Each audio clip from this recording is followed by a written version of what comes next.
Well guys, the last time I was talking to you I had this little impact and it's after serving me good now, I have to say. I bought it about 2 months ago, maybe 3 months ago, and yeah, it's after serving me alright, yeah.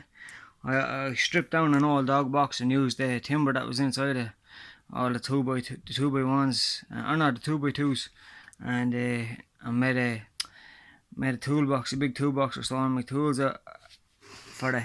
And that one there is 90 newton meters of torque. You get a spare battery with it. Since then though, I bought this little beast. This one here, Parkside 18 or 20 volt max. It's the 20 volt max. It's the same thing as the 18 volt. You know what I mean? But yeah, it's a nice little piece.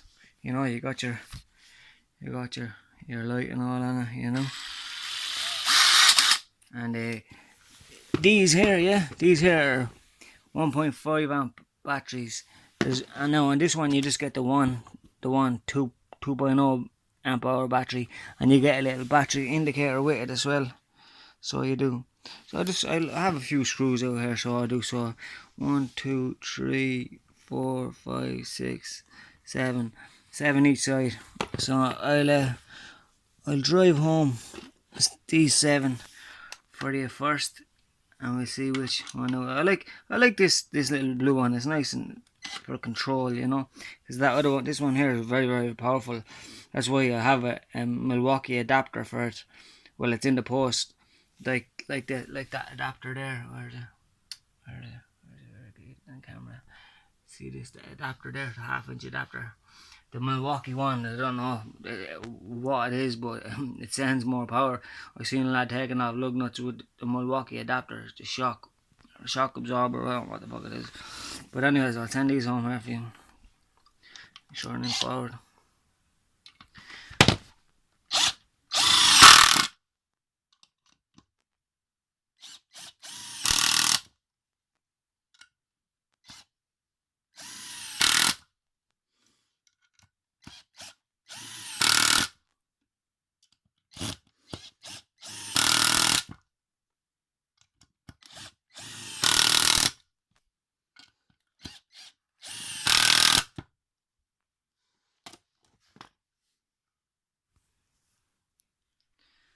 Oh. Sorry boys, put the camera down for a second. Switch over use the same bit. Right, this jog, let's blow them in. Just blow them in it will.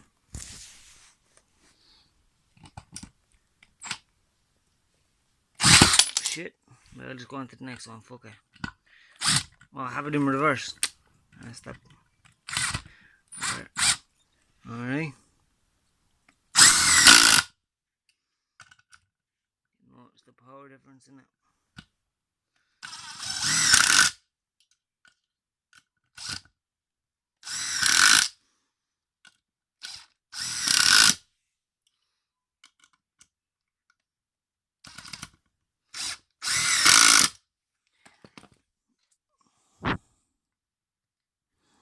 Might as well finish it.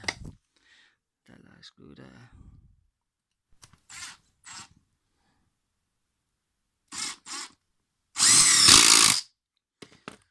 So that's the test anyway. Obviously you can see that the Parkside has a lot more power. But I do like this, you know, especially when you don't want to be too aggressive. So I'll be using the Parkside, the green one. I'm just going to use that for nuts and bolts and that, like, you know, on the car or that. Like, I know it probably won't take off really tightened lug nuts, but if I tighten them properly, by I seen a lad taking off lug nuts at over 160 newton meters of torque with one of these. It's rated at 180, but with the Milwaukee shockwave bit like that bit there, you know. So give us a thumbs up boys, and I'll keep these videos coming. More tools coming.